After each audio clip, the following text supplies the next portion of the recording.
Ciao a tutti, come state oggi? Spero benissimo. Benvenuti o bentornati a Learn Italian for Travel. Sono Danielle e oggi è il giorno dei veterani. So hello everybody, how are you doing? I hope you're all doing well. I'm Danielle with Learn Italian for Travel and today is Veterans Day.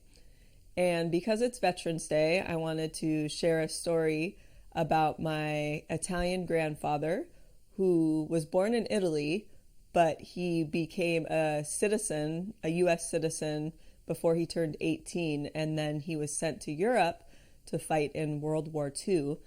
So I'm going to share the story of how he and my Italian grandmother met in Luxembourg. And so just as I usually do, I'm going to read it in Italian and then I am going to translate it into English. I'm going to post the picture on my Instagram, which is Learn Italian for Travel with the number 4, and then I'll write the Italian transcript there. So you can listen to the podcast here for the translation. If you happen to have my book, The ABCs of Italian Travel, I dedicated that book to my nonno, Enzo, and so you'll loosely know the story. I'll give some more details here. So every Veterans Day, I think of him, and I think of all the American soldiers that fought so bravely for the liberation of Europe from fascism. So that's what today is going to be about. And again, check out the Learn Italian for Travel Instagram because you'll see pictures from my nonno back from that time, and also a picture of he and my nonni, Odette. So, ecco la storia, cominciamo. Mio nonno Enzo DiPietro è nato a Bolzano in Italia nel 1920. Bolzano è un piccolo paese in Toscana fuori Lucca, se non sapete dov'è. Quando lui aveva solo 5 anni, il suo papà Alfredo si è trasferito negli Stati Uniti per trovare lavoro. Enzo era l'unico figlio ed è rimasto in Italia a Bolzano con la sua mamma Elisa. Ad un certo punto nella sua infanzia, Elisa si è ammalata di tubercolosi. Si è spostata in una stanza da sola per non far ammalare altre persone. Enzo non è potuto abbracciarla o neanche stare vicino a lei. L'ha salutata dalla strada mentre lei lo guardava dalla finestra. Quando Enzo aveva 9 anni, Elisa è morta. Povero Enzo è rimasto senza genitori.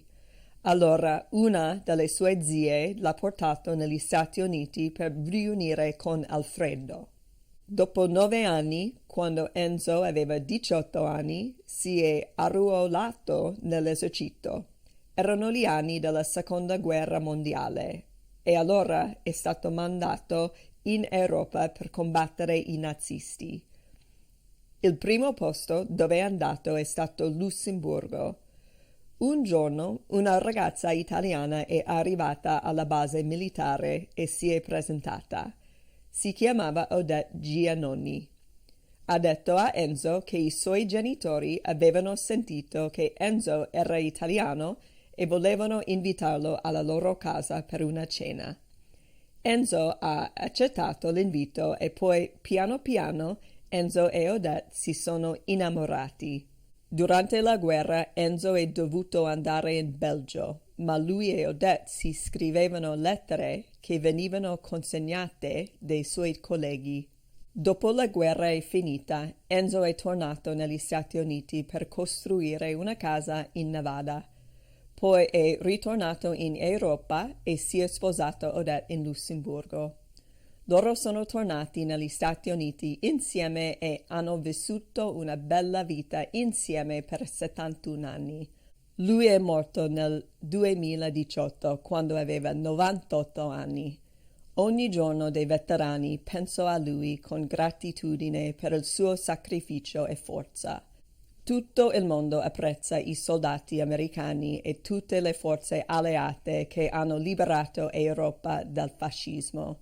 Oggi diciamo grazie di cuore. La fine. Okay, now I'll say the translation into English of the story. My grandfather Enzo DiPietro was born in Bolzano in Italy in 1920. Bolzano is a small town in Tuscany outside of Lucca, if you don't know where that is. When he was only 5 years old, his father Alfredo moved to the United States so he could find a job. Enzo was the only child, and he stayed in Italy, in Bolzano, with his mom, Elisa. At a certain point in his childhood, Elisa got sick with tuberculosis. She had to move to a room by herself so that she wouldn't get other people sick. Enzo wasn't able to hug her or even to stay nearby. He had to wave to her from the street while she looked at him from the window. When Enzo was 9 years old, Elisa died. Poor Enzo was left alone without parents, and so one of his aunts took him to the United States so he could reunite with his father Alfredo. After 9 years, when Enzo was 18 years old, he enrolled in the military. It was the time of the Second World War, and so he was sent to Europe in order to fight the Nazis. The first place where he went was Luxembourg. One day, an Italian girl arrived to the military base and she introduced herself. Her name was Odette Giannoni. She said to Enzo that her parents had heard that Enzo was Italian and they wanted to invite him to their house for a dinner. Enzo accepted the invitation, and then slowly, Enzo and Odette fell in love. During the war, Enzo had to go to Belgium, but he and Odette wrote each other letters that were delivered by his colleagues. After the war was finished, Enzo returned to the United States so that he could build a house in Nevada. Then he returned to Europe and he married Odette in Luxembourg. They returned to the United States together, and they lived a beautiful life for 71 years. He died in 2018 when he was 98 years old. Every Veterans Day, I think about him with gratitude for his sacrifice and for his strength. All of the world appreciates the American soldiers and all of the Allied forces that liberated Europe from fascism. Today, we say thank you from the heart.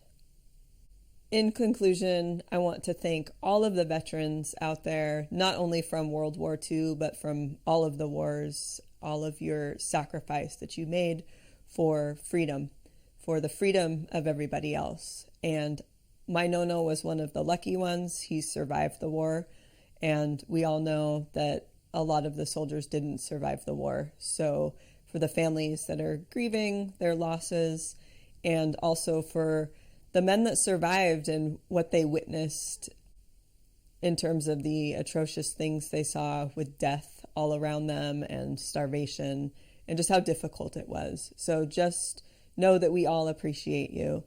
And I hope that especially you veterans that are still alive and out there listening, and all of your families, I hope that you have a good day and that you feel good knowing that you've made our country and our world a better and safer place. We all appreciate you. Allora, ci sentiamo fra 2 settimane. I'll be back with another episode in 2 weeks.